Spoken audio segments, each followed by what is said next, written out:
Hello, everybody, and welcome to Non Sequitur News for October 15th, 2024. It's Season 3, Episode 289, and I am Mayor Watt, and along with the sentient AI from the future. Sorry, the sentient AI just sent me an error message, but that's okay. We'll keep going. Today, we're going to be talking about Expert CoPilot, portable hydrogen cartridge, cloning a weight loss drug, disappearing Redbox kiosks, Overtourism is not about tourists, BoxPop Mobile Bar, the secret tomb for the whip Indy. Was this written in AI? Sorry, my brain went straight to another comment. Trashed Bitcoin hard drive. And is that 29 turtles, or are you kayaking to Canada?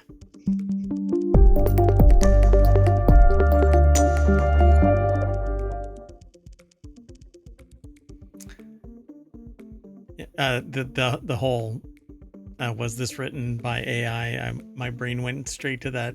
There's this kind of meme thing where somebody says, "Well, I've got nipples. Can you milk me?" It's kind of funny in my head when you make the connection, but only funny in my head. Welcome to Non Sequitur News. That right there is the visualizer for the sentient AI, which represents the amount of computational power necessary to create the voice for the sentient AI. My computational power is low today. Good evening, hometown citizens, and welcome to Non Sequitur News. I'm glad everything is working because I had made modifications to the interface. And anyway, let's get into all of the... I tried to play New World Eternum today. And how'd that go? Well, everything was great, except that it would periodically stutter and then the audio would cut out. But I don't know where the problem is. So I recorded an hour and then I was like, oh, crap, it's not recording the audio portion of it. Because it would go stutter. And I'm like, oh, okay, never mind. So I'm going to have to recreate a character and play, re-record. Anyway. Is it in early access? It's not early access, but it just dropped. So I don't know. Maybe they're still working out bugs. Everything is perpetual beta anyway. So let's get going though. I've always liked New World, even though people kind of go meh about it. I really like it.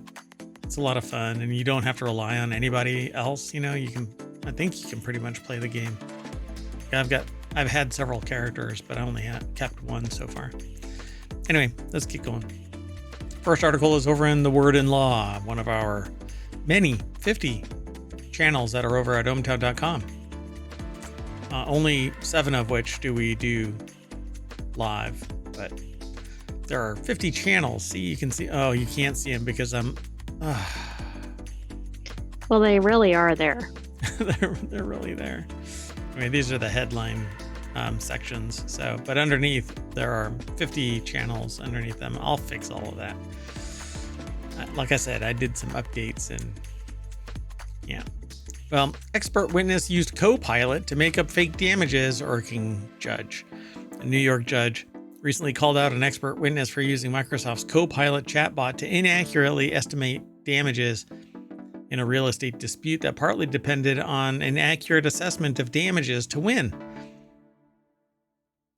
So stupid. You are the expert witness. You could have done anything, but you did nothing. Well, and yeah, I mean, the key is expert, right? This isn't just some person. This is somebody who should know everything in their field. And you work really hard to be labeled, to be branded and market yourself as an expert witness where you can show up and make $10,000. Yes. Right? You don't just get to say you're one. You have to get there, but then they have to say, yeah, in fact, you are. Yeah. And it's on both sides. Both sides have to agree that, yeah, you are a substantial expert witness in X given field, right? Anyway, judge calls for a swift end to experts secretly using AI to sway cases. Ashley Ballinger over Ashley Bellinger over at arstechnica.com put the article together. In an order Thursday, Judge Jonathan Schopf warned that, quote, due to the nature of the rapid evolution of artificial intelligence and its inherent reliability issues, that any use of AI should be disclosed before testimony or evidence is admitted in court, admitting that the court, quote, has no objective understanding of or as to how CoPilot works. Schopf suggested that the legal system could be disrupted if experts start overly relying on chatbots en masse. But that's exactly what's happening. Exactly. But how many of them are disclosing it? And did this one actually disclose it? I think it did. His warning came after an expert witness, Charles Ronson, dubiously used CoPilot to cross-check calculations in a dispute over a $485,000 rental property in the Bahamas that had been included in a trust for a deceased man's son. The court was being asked to assess if the executrix and trustee, the deceased man's sister, breached her fiduciary duties by delaying the sale of the property while admittedly using it for personal vacations. I mean, it was in the Bahamas. To win, the surviving son had to prove that his aunt breached her duties by retaining the property, that her vacations there were a form of self-dealing, and that he suffered damages from her alleged misuse of the property. Well, if she was the only one that was allowed to actually utilize that property while it was unsold, then yes, that would be self-dealing.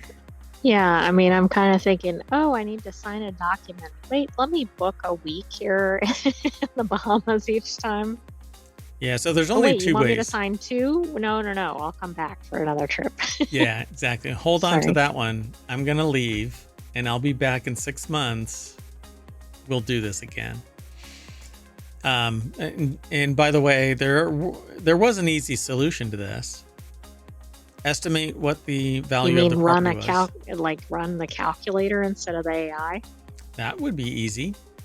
Have a realtor, or actually several real estate agents, evaluate the property and get a quote for it. And not even do that. You have the bank, have a bank representative go, okay, this is how much it's worth.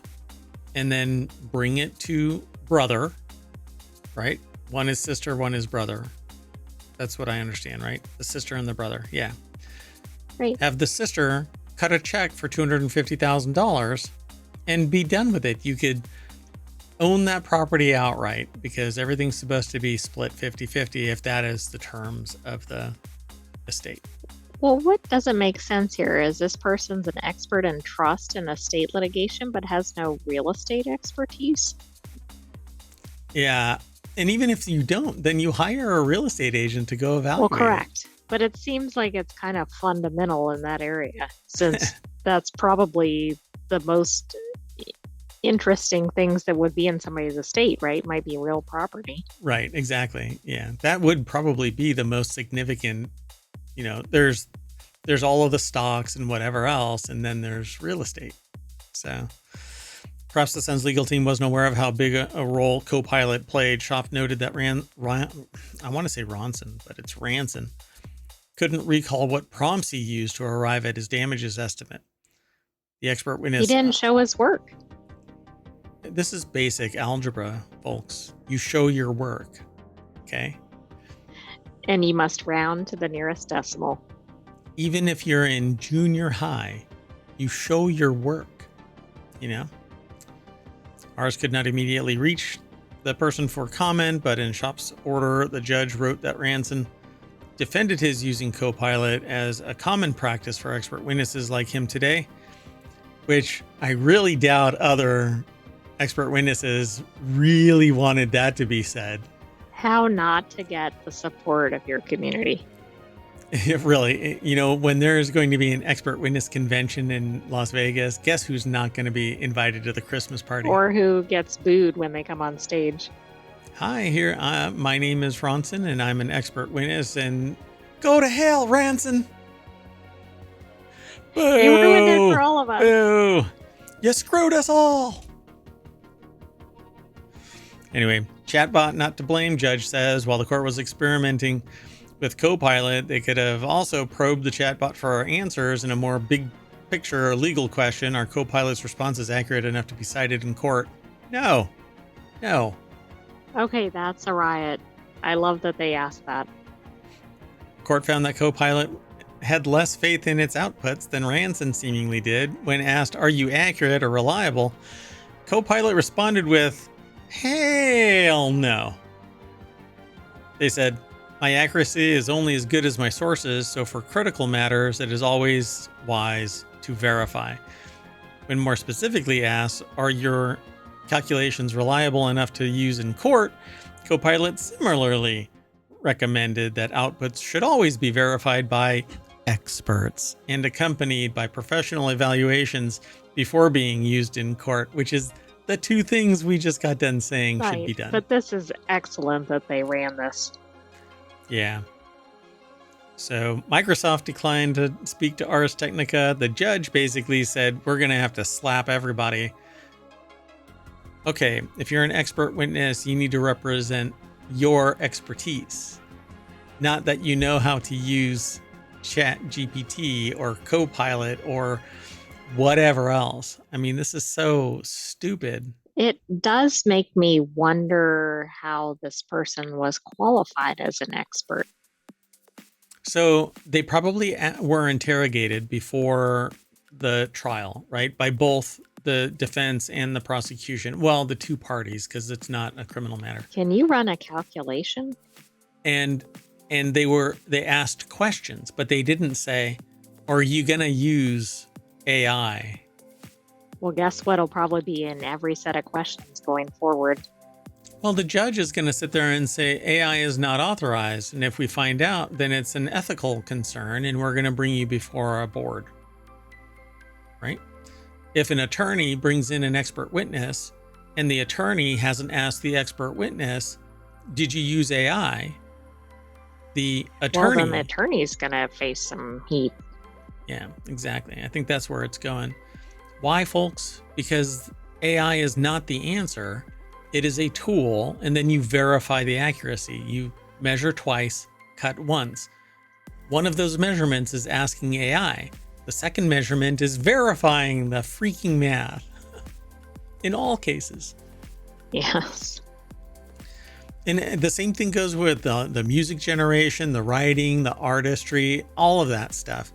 At some point, the person who is requesting the AI, the tool, to perform a particular function, when I hit a nail with a hammer, I do it until I confirm the nail is flush with or at the depth of my needs, not the hammer's needs.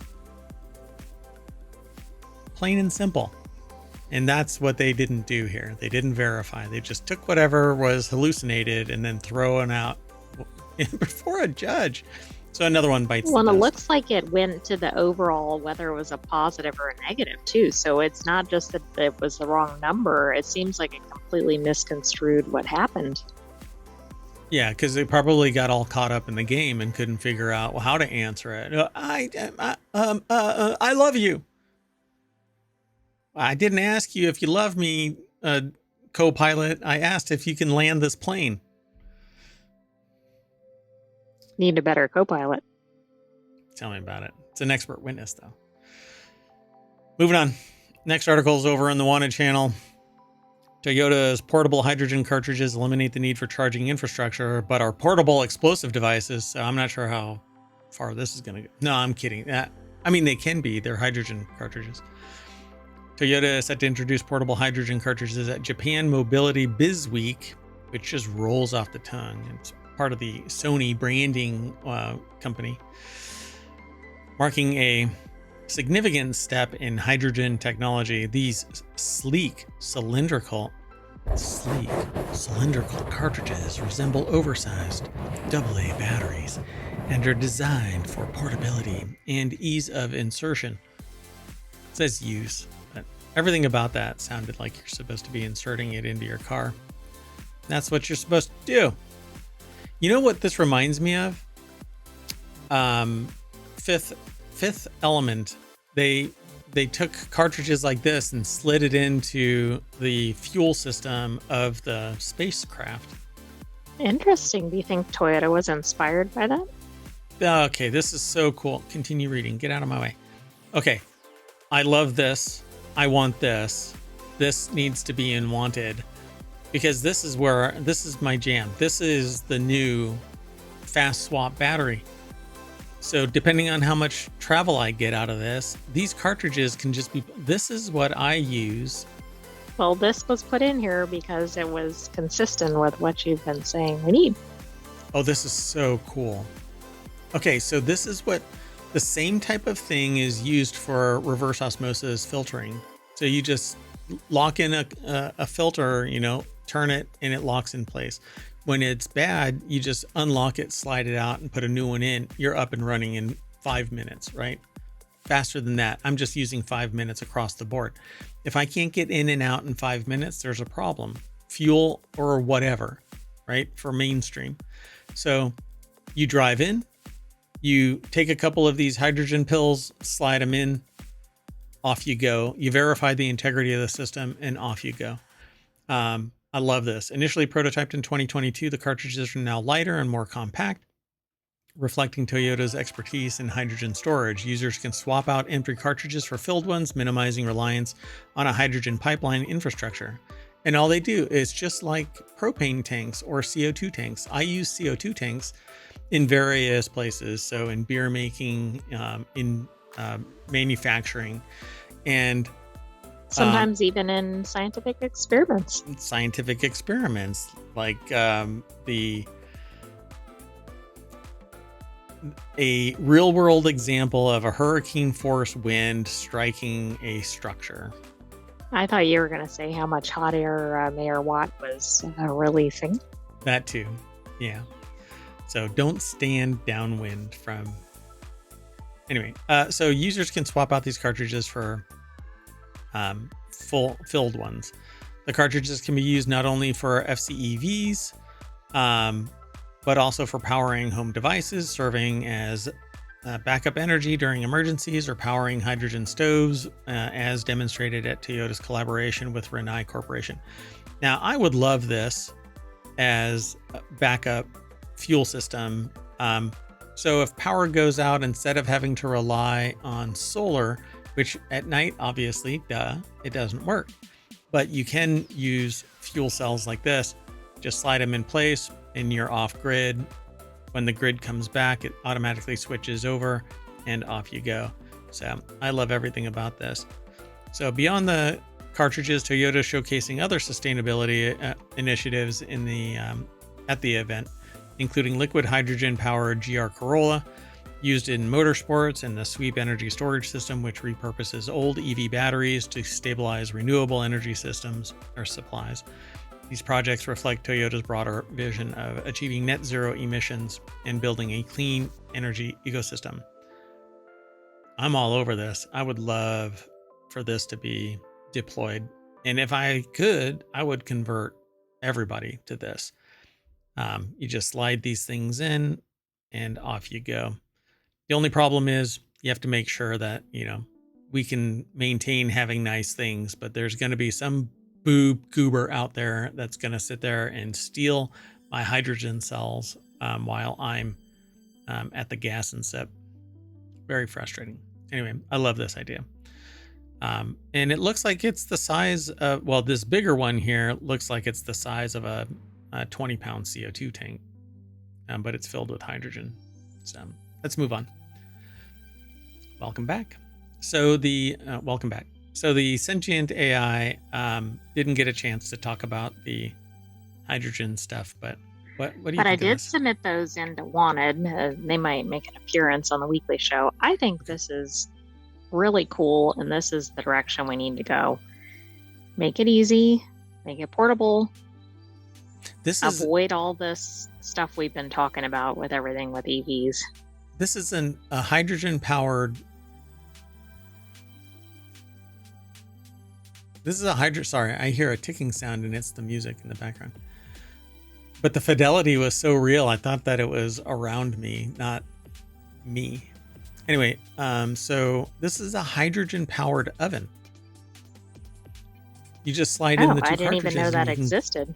grill. It doesn't. It's a prototype, a collaboration with Rinnai Corporation.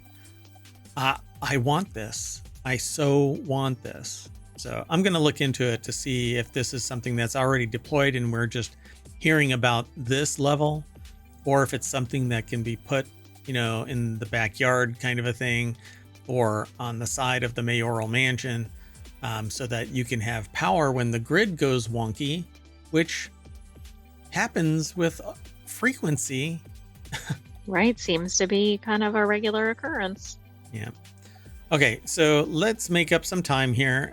This next article is over in the Mobile channel. FDA will reconsider decision barring copycat versions of the Lilly weight loss drug.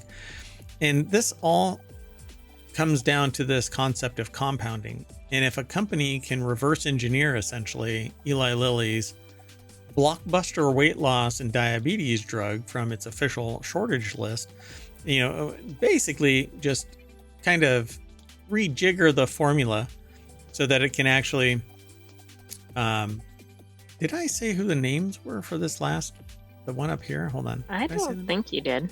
Paulo Montenegro over at ubergizmo.com put the article together for the hydrogen fuel cell system. The Toyota's portable hydrogen cartridge eliminate the need for charging infrastructure.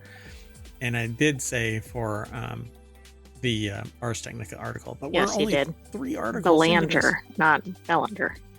Bellinger, not Bollinger. It's Bellinger. I just meant we had some discussion of the name. Right. So this copycat. So Nathaniel Wexel over at thehill.com put this article together, and companies know what is in. Well, you mean Eli like Lilly's the elements or whatever that make this up? They know the chemistry, yeah. And so they're doing this thing called compounding at pharmacies, but the problem is they don't necessarily know precisely the chemical composition. They just know what is in it, not necessarily the values, right? So just so everybody knows, terzepatide is the active ingredient, but Mounjaro is for diabetes, Zepbound is for obesity, but terzepatide is the common active ingredient. And so what is terzepatide?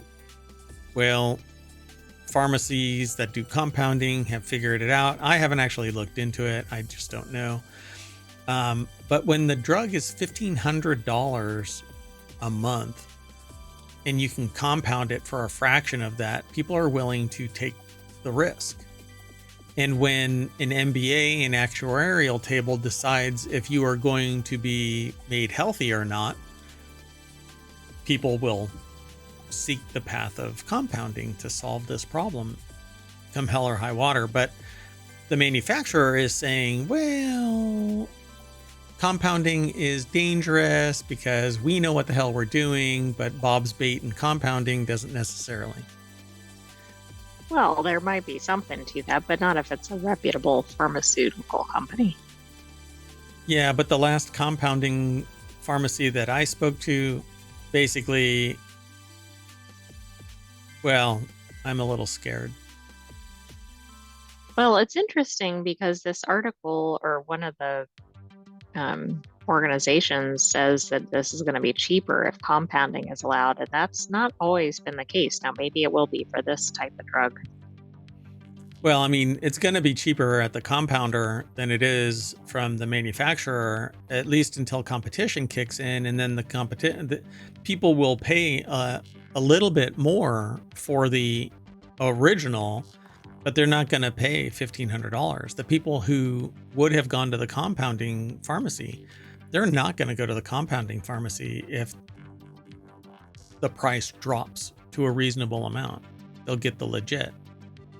Right, yeah, why would they bother with the other? Right. So if you want to put the compounders out of business, Lilly, lower your price. But they're trying to recoup as much money while the iron is From hot. the research and development, probably. Right.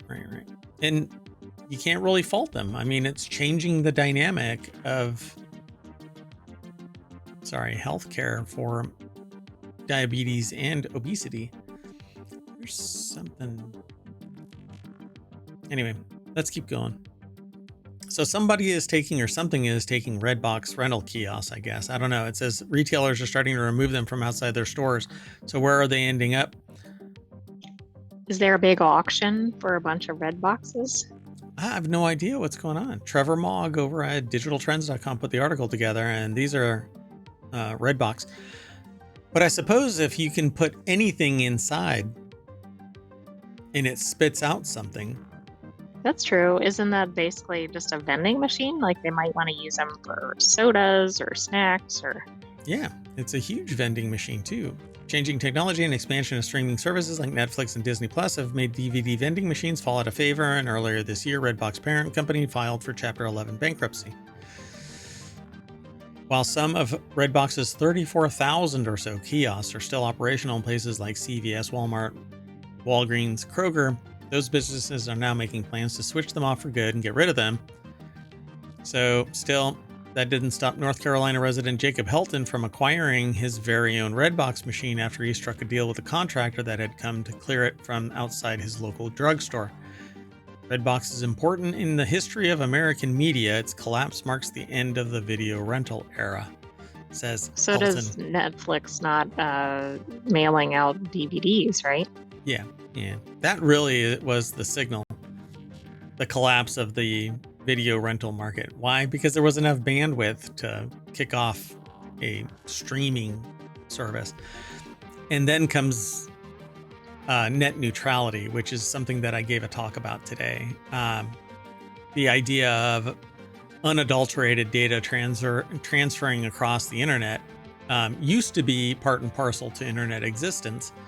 But with the demise of net neutrality and its subsequent resurrection only to be pushed back down under the ground, kind of was an interesting turn of events, because just the week before I had given a talk about net neutrality being gone forever. You're never going to claw it back.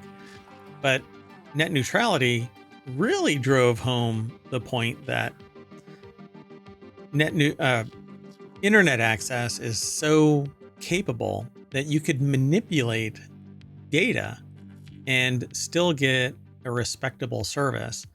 Because one provider of, there's Netflix, which was the well-known brand. But if you had a competing service, and I'm not going to say the name of the competing service ISP, said, hey, all of this information is transiting our network from Netflix. Let's hobble it so that they get a piss poor experience, and maybe they'll come to our service. Net neutrality would have invalidated that, and they would have been able to sue for damage. But that's not what happens. Now companies can arbitrarily decide what is in their best interests. So, and then there's peering and stuff like that, where people, if you want to send data across somebody's network, then you have to pay. Yeah. So whether kiosks are sent to the scrapyard or snapped up by enthusiasts like Helton, retailers will be keen to offload them in the earliest opportunities. Walgreens, for example, spends around $184,000 a month to power nearly 5,400 of the machines, and they're taking up space that can be used for other facilities. Wow. That's interesting. So $200 per removal and $70 up to $70 for the scrap metal. So they're being junked. But I wonder if there's something else that you can put in them. You know? Yeah, I would think so. I don't know. Although maybe they're set up with different dividers than you might use for other vending. But maybe that's easily addressed. I don't know. Yeah, as long as I guess it fits, because it has to fit inside the thing and then get processed and that's put back right. into the Yeah, library. you can't have a soda can come through the DVD slot, I guess. Yeah. Believe me, I've or tried. be really flat and it might explode if you compressed it that much. Yeah. Flat pack drinks, just add water. Moving on. Let me close some of these. So this next article is over in the Hatch Ideas channel, which is all about business transformation. Overtourism, it's not the tourists, it's local lack of management, says sustainability expert. They say that overtourism can be alleviated by better awareness and management at the local level, said Randy Durbin, who made no friends in all of these over-touristy parts of the world.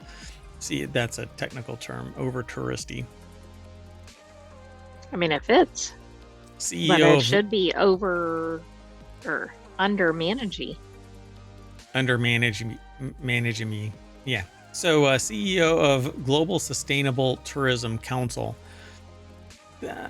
All right. I don't know how to take that. So the article is over at CNBC Travel, well, CNBC.com, and it's written by who appeared. Oh, no, wait, that's not it. Monica Petrelli put the article together, and they talk about crowded beaches, expensive rent, tourist sites with wall-to-wall people. Okay, so crowded beaches, yeah, that's a over-tourism thing. Expensive rent, if anybody is complaining about expensive rent, it's the people who want cheap rent so that they can go there. Or it's it's probably the tourists, right? Not the landlords. Or the domestic residents who are NIMBYing the hell out of this, right? But tourists, they'll pay whatever the price is until they hit their threshold, their bulk rate, and then they bounce. But expensive rent, the rental companies and the individuals who are Airbnb-ing a room, they are not complaining about over-tourism. No, in fact, they're enjoying it all the way to the bank.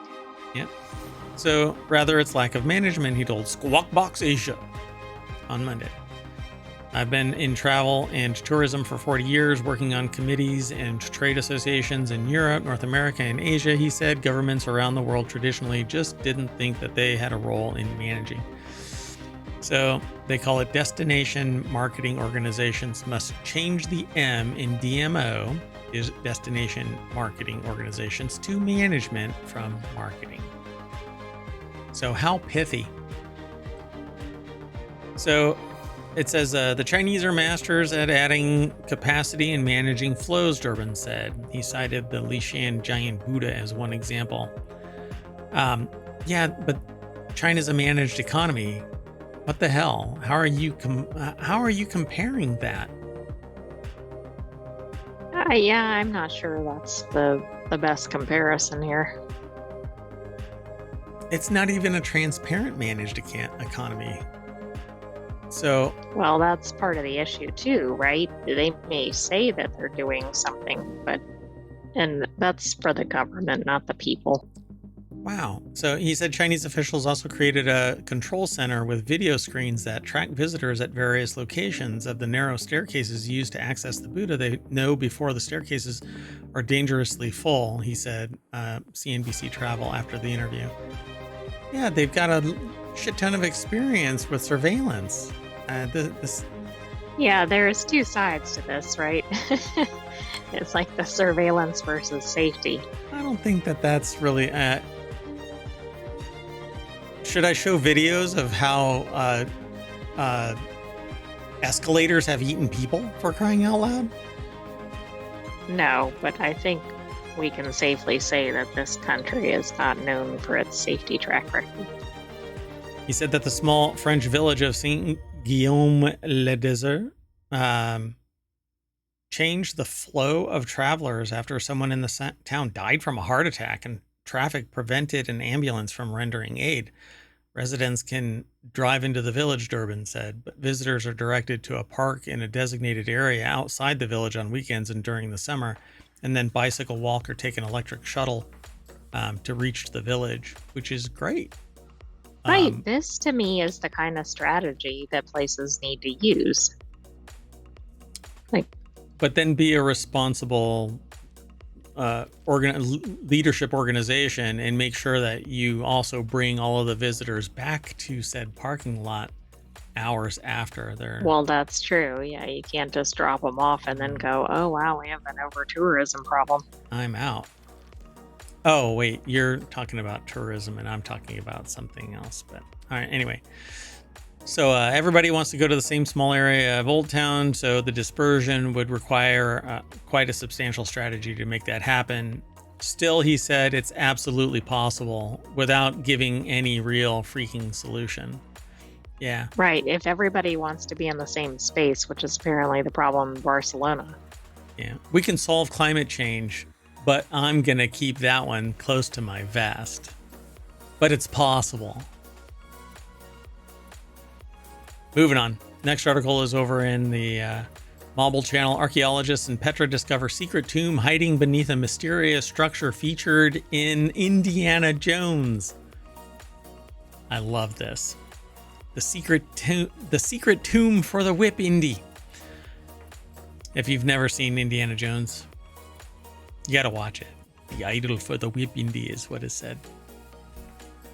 The recent excavation beneath the treasury has revealed 12 complete human skeletons and a trove of grave goods dating back 2,000 years. Olatunji Osho Williams is the author over at Smithsonian Magazine. I don't know if I'll be able to read all of this, but Matthew Vincent, Josh Gates, and Pierce Paul Kreisman digging in front of the Treasury building in Petra. If you've never seen Petra, it's carved into a rock face, and it's just kind of surreal. Yeah, it's like all these massive It is a megalithic structure, yeah. Places with columns, and I mean, as you can see in the photo. Yeah, and it's all one big piece. It wasn't stacked on top, and like And the laid scale against is the wall. ridiculous, right? Like other older structures. Yeah, it's amazing. So earlier this year, a team of Jordanian and American researchers received rare permission to excavate beneath the structure, according to CNN's Taylor Niccioli. They discovered a hidden tomb with 12 complete human skeletons and a trove of bronze, ceramic, and iron artifacts, but no gold. Huh. People think they know Petra. They recognize the treasury. Archaeologist Pierce Paul Kreisman, executive director of American Center of Research, and one of the dig's leaders, tells the New York Times, Ollie Watkins, or Allie Watkins. I don't know how they pronounce their name. But all these people walk by, and there's so much more under our feet. That sounds oddly familiar. I know somebody that says that. Me. Anyway, today Petra is considered one of the new 7 wonders of the world, and it became a UNESCO World Heritage Site. Historians have long sought to learn more about the culture of the Nabatean people and the astounding structures that they built.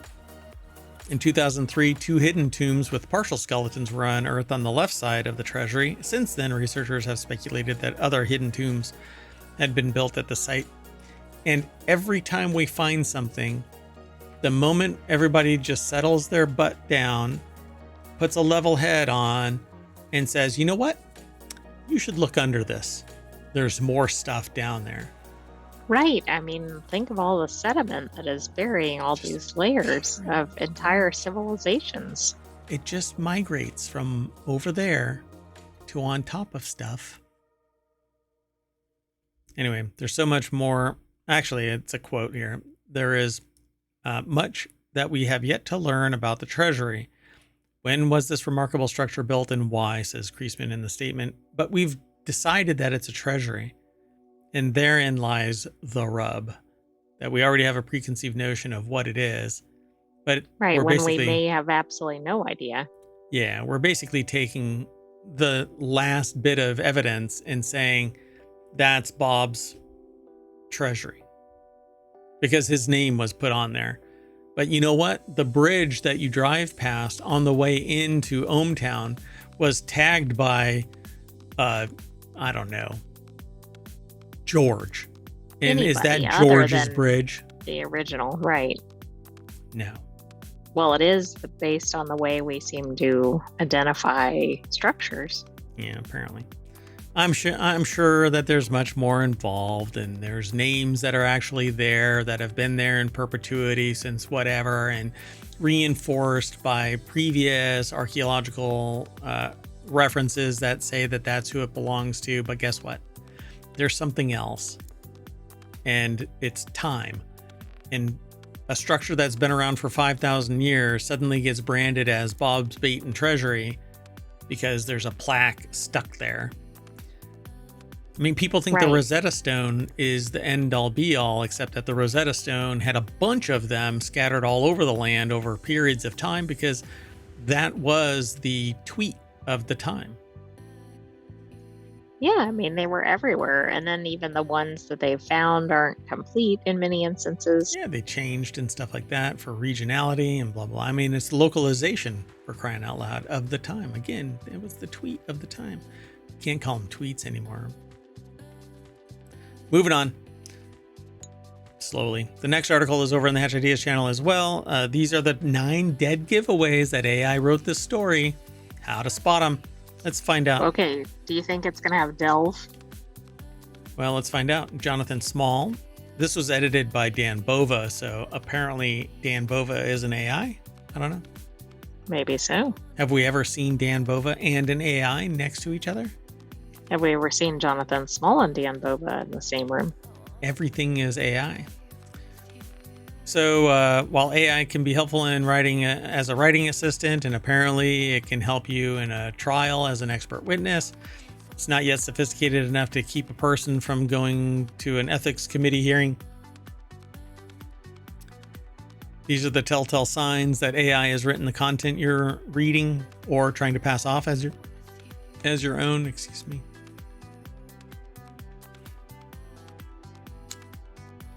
Okay, wait. I'm trying to find, is this enumerated? Okay, so I'm not really worried about this. Yeah, you just have to get further down. I did glance at this to see if it actually had anything in it. Gotcha. So what did you come to? Was there something significant that was different than what we already know?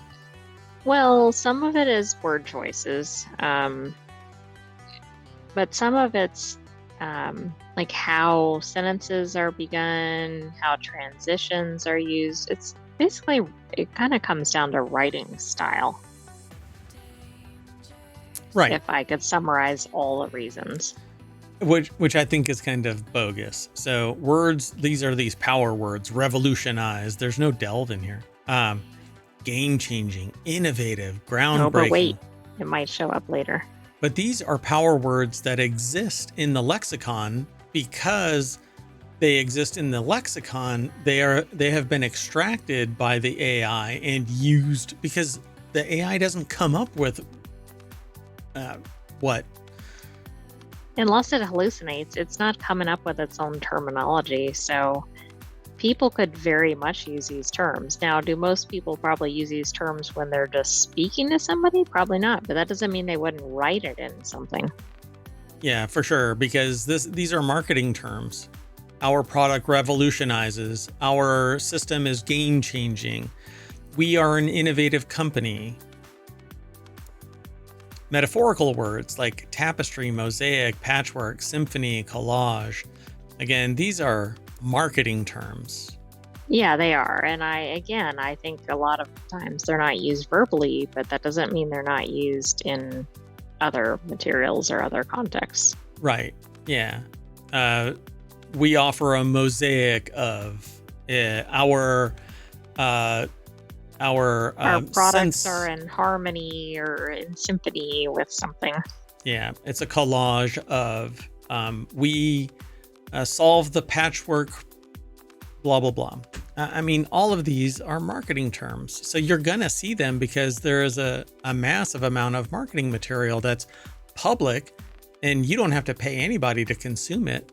But when you download a book and use that in your AI, then hell yes. You know, supposedly you're supposed to pay for that. Ask for forgiveness, not permission. Clever wordplay, pros and cons, the advantages and disadvantages of AI generated writing, or bot or not bot. How to tell if AI wrote this story. Little known fact, AI was trained by joke book writers for 4th graders and Cosmo Coverline writers from 1996. It loves to string together punny sentences, especially when it's crafting headlines. It's obsessed with putting colons in long headlines, a practice that hasn't been popular in newsrooms for 20 years. Pros and cons. That's right. Move over colon for the M dash. Oof. Move over colon just sounds horrendous. So terrible transitions like moreover, furthermore, in addition to, conversely, nevertheless, therefore, again. Plenty of those appear in certain Presentations. industries.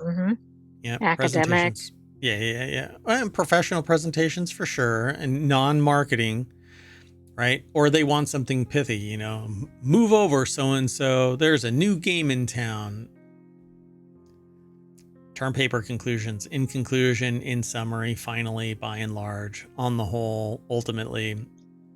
This might be the only one I have agreed with so far. I don't think these are as used as frequently as some of the others. Right, but it has to be used. In like a professional setting. Like if it's in an academic setting, absolutely. Yeah, in summary, for sure. In conclusion, for sure. Finally is at the end of a series of first this, second that, and finally this. By and large is not that. I don't even know when that was last. I'd have to do a Google search. It seems like it's just fluff terminology. It's probably building your word count or something. Yeah. Then there's text speak, leverage, pivot, holistic, resonate, enrich, navigate, multifaceted, testament. Again, it kind of depends on what the industry is. Yeah, this is a testament to so-and-so. It's used all the time. Make simple words complicated like delve. It does. They use delve. Endeavor, crucial, insights, systemic, which is used all over the place. There are absolutely. Systemic problems. Comprehensive. I mean, those are used. Inherent is some areas. Yeah, many areas. Yeah. So AI land use is always has to be utilized. Important has to be critical. But so does a person using a thesaurus or something. Yeah, I mean, it's the preponderance of the historical record that has trained the AI. And why does the AI do that? Because it's built off of human construction. So then they hammer it. In conclusion, as long as readers want to stay awake while reading, writers are in no immediate danger of losing their jobs, except that it's writers that built this monster. Literally. Yeah. And literally. Literally. Anyway, let's keep going. Next article is over in the Mobile Channel. Man sues town for $647 million over trashed Bitcoin hard drive. A man from UK named James Howells. I think this is the same person, right? That lost their hard drive in a landfill, and they've been trying to... I believe it is, and since this seemed to be an update on it, I thought it was worth submitting. Yeah, so let's see. So they're using local counsel to try to recover a hard drive containing 8,000 Bitcoin, currently valued at around $647 million, and that's precisely how much he's suing them for, since he's blaming them for his not having it. Back in 2013, then partner mistakenly tossed out the hard drive along with a bunch of other garbage. At the time, Bitcoin was already worth a little less than $1 million, and the value of the coins has risen quite a bit in recent years. So the article is over at vice.com. Louis Prada is the author. So why is he, why is he suing the town? Didn't he throw this out? Well, somebody threw it out. They didn't. If anything, they should be suing the partner. He just wanted to leverage the council into letting him do the excavation. You'd think that would entice the council into saying yes, but so far they don't seem like they're going to take the bait. The excavation would cost $13 million and take between 18 and 36 months, plus another year to restore things to their original state. Hal says that the council won't have to pay for any of it, plus he'd give them 10% if he finds it. He up it to 25%. Don't be a dipshit. Just, if you want $600 million, and plus, he doesn't have to, all he has to do is sell $65 million worth and give it to them, right? And just give them an annuity. Yeah. Should the hard drives be recovered, Hal thinks that there is an 80% chance that the coins would still be or would be retrievable. And if it all works out, he's offered the council 10% of the recovered Bitcoin value, $65 million. But it's going to cost $13 million. So if he foots that bill and he will give them $65 million, fine, do it. But finding a hard drive in a landfill that for 10 years has had more and more stuff added to it. Well, even if they find it, right, it's probably damaged. Depending on how it was thrown away, then yeah, it could be run over by the dozer. If it isn't, there is actually not a seal in it. There's a seal, but it is to alleviate pressure, so it doesn't. There's a Bernoulli effect that takes place where the reed head is skimming over the magnetic platter. This thing could have been rolled over and pressed the hard drive down, making it irretrievable. Can you imagine, let's say the town agrees and he pays $13 million to have this done and all this stuff, and then it's busted. Completely, annihilated or something. Yeah. Brilliant. It's worth it. 8,000 Bitcoin sitting on this hard drive. Watch it actually not be 647 million. I'm sorry? Watch it not actually be there. Like that drive does not have the 8,000 Bitcoin. Oh, right. He goes on this years long expedition for this, and then he's like, oh, that's not the same hard drive. And then it's like sitting in his junk drawer or something. Or the partner has it. I threw it out.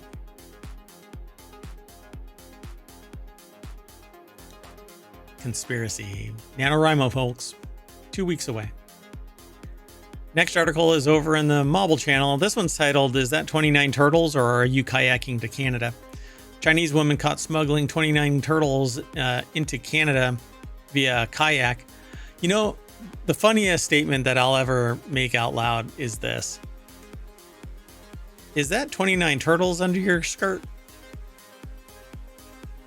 So a woman from China recently pleaded guilty. Why is it not pled? I don't understand that. Past tense of plead is pleaded? How is that? Why is that? Why isn't it pled guilty to attempting to smuggle 29 turtles under her skirt? This case, okay, I shouldn't, is it misogynist that I say skirt? She tried to snuggle. This is funny regardless of the person's gender or attire.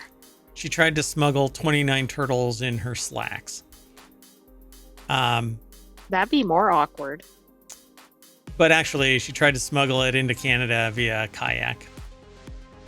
What's up with people in their kayaks trying to get from exactly. Kansas? Well, remember we had the fugitive kayaker who was trying to get to Alaska or something, except where they were didn't connect.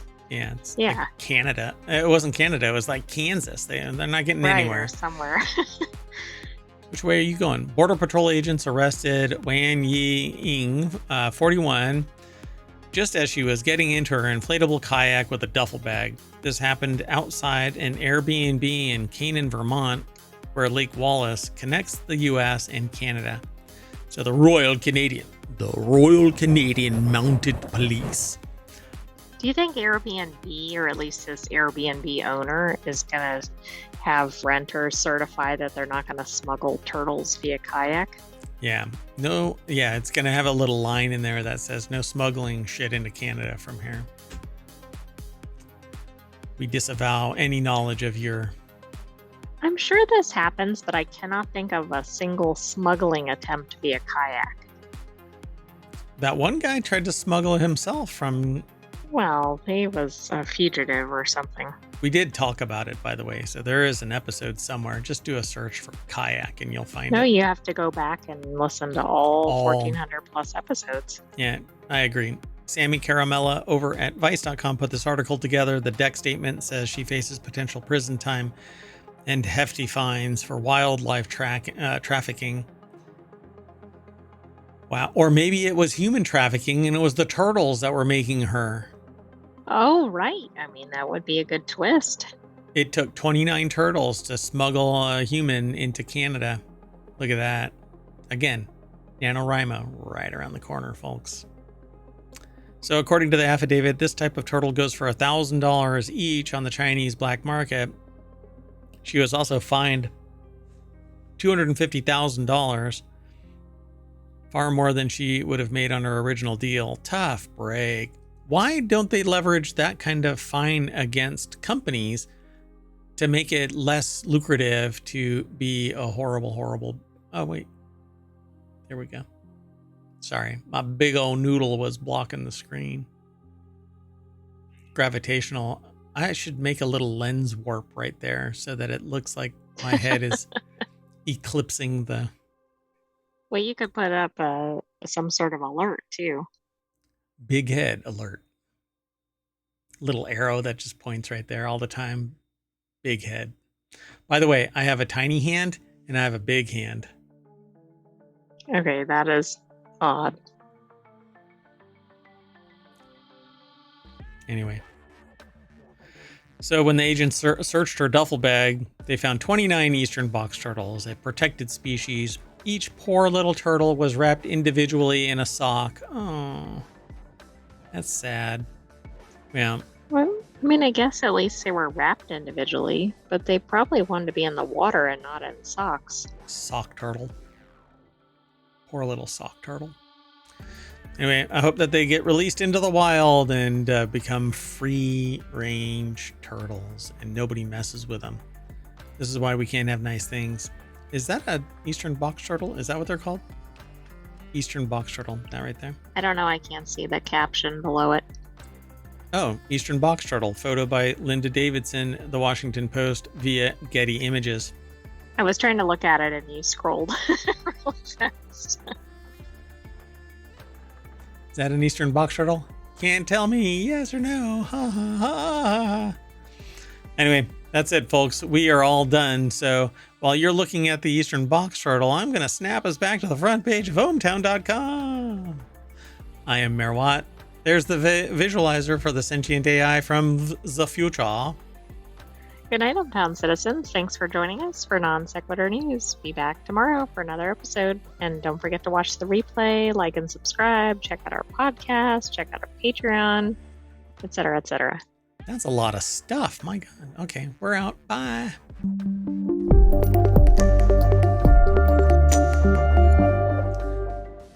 Do you think a eastern box turtle feels boxed in when they're in a sock, or do they just accept their fate as a socked eastern box turtle?